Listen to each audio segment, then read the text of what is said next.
नमस्कार मैत्रिणींनो, आज आपण जिलेबी कशी तयार करायची तर ती पाहणार आहोत. तर त्यासाठी आपल्याला इथे आज लागणारं साहित्य आहे. एक बाऊल आपण मैदा घेतलेला आहे, छोटी वाटी फ्रेश दही आहे, त्याचबरोबर आपला जो नॉर्मल रवा असतो बारीक तो रवा आपण घेतलेला आहे. कलरसाठी आपण पिवळा कलर वापरणार आहोत आणि पाणी लागणार आहे. तर आता हे सर्व मिश्रण आपण एका बाऊलमध्ये घेणार आहोत. तर इथे बघा मी मैदा घेतलेला आहे आणि यामध्ये आपण 2 चमचे रवा टाकून घेणार आहोत. बघा या पद्धतीने. आता यामध्येच आपण पिवळा कलर पण टाकून घ्यायचा आहे आपल्याला.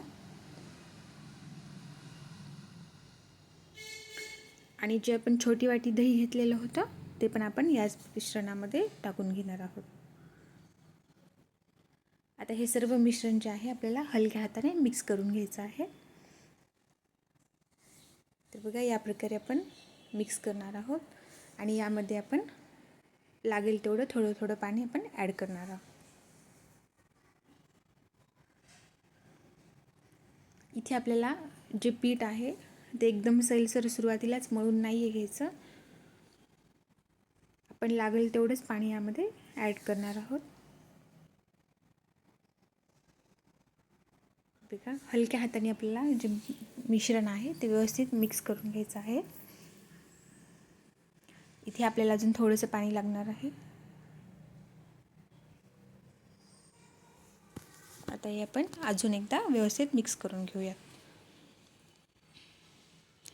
आता इथे आपलं जवळपास पीठ मळून तयार झालेलं आहे. यामध्ये आपण साधारण 1 चमचा पाणी आपण अजून टाकून मिश्रण व्यवस्थित मिक्स करून घ्यायचं आहे.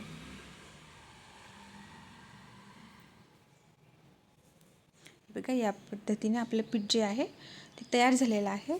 तर यामध्ये आपण 1 चमचा पाणी टाकून वरतून थोडंसं हलक्या हाताने मिक्स करून घ्यायचं आहे.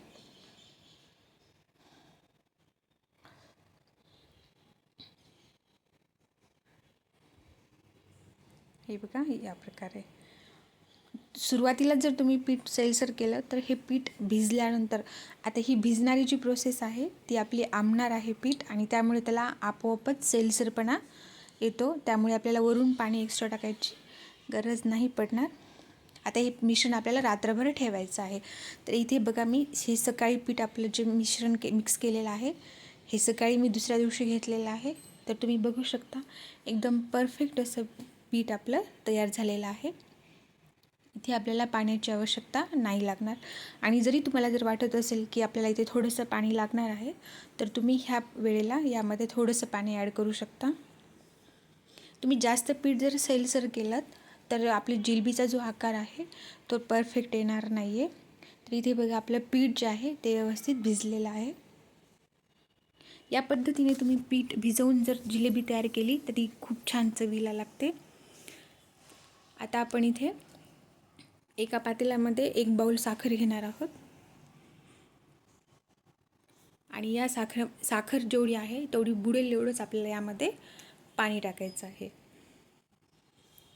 तुम्ही पाण्याचं प्रमाण जर जास्त टाकलं तर चाचणी जी आहे ती तयार करायला आपल्याला जास्त वेळ लागेल.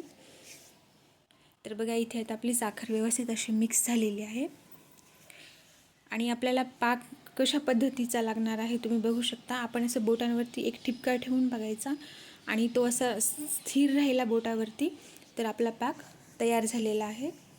त्याला इथे मी आता अगदी 2 मिनटं उकळून घेणार आहे अजून, जेणेकरून आपला पाक एकदम परफेक्ट तयार होईल. तर बघा आता इथे पाक आपला तयार झालेला आहे. आता आपण कढईमध्ये जिलेबी तयार करून घेऊया. तर इथे बघा मी आपला तेलाचा जो पॅकेट असतं त्यामध्येच पीठ भरून घेतलेलं आहे. हे बघा याचीसुद्धा खूप छान अशी जिलेबी तयार झालेली आहे. तुमच्याकडे असेल तर तुम्ही केकचा जो आपण पायपिंग बॅग यूज करतो तुम्ही ती पण वापरू शकता. नसेल तर तुम्ही तेलाचा किंवा मिठाचं पॅकेट जे असतं ते स्वच्छ धुवून त्यामध्ये आपण पीठ भरून त्याची आपण जिलेबी तयार करू शकतो. तर बघा ते जिलेबी खालची साईड आपली तयार झाल्याच्या नंतर आपण ती परतणार आहोत. तर बघा या प्रकारे आपण हलक्या हाताने ती परतून घ्यायची आहे. जिलेबी तळण्यासाठी आपल्याला जास्त नाही वेळ लागणार. बघा इथे मस्त अशी आपली जिलेबी तळून तयार झालेली आहे. आता याला आपण काढून आपण जी चाचणी तयार केलेली आहे त्यामध्ये आपण मिक्स करून घेणार आहोत. तर इथे बघा आपली जिलेबी तळून तयार झालेली आहे. आता आपण ही काढून घेऊयात. आता आपण जी चाचणी तयार करून घेतलेली आहे आपण त्यामध्ये याला मिक्स करून घ्यायचे आहे. आपल्याला पीठ आपलं व्यवस्थित भिजलं तर आपल्या जी जिलेबी आहे त्यामध्ये पाक व्यवस्थित जातो, नाहीतर पूर्ण जिलेबीमध्ये पाक नाही जात.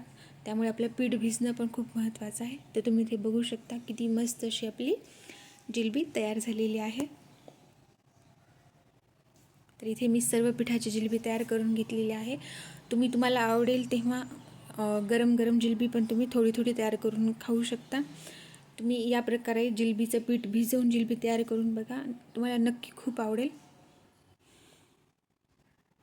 आणि तुम्ही माझ्या चॅनलवरती जर नवीन असाल तर चॅनलला लाईक आणि व्हिडिओला लाईक आणि चॅनलला सबस्क्राईब करायला विसरू नका. तर इथे बघा आपली जिलेबी मी तुम्हाला एक दाखवते. पूर्ण पाक जो आहे तो पूर्ण जिलेबीमध्ये व्यवस्थित गेलेला आहे. तुम्ही नक्की ट्राय करून बघा.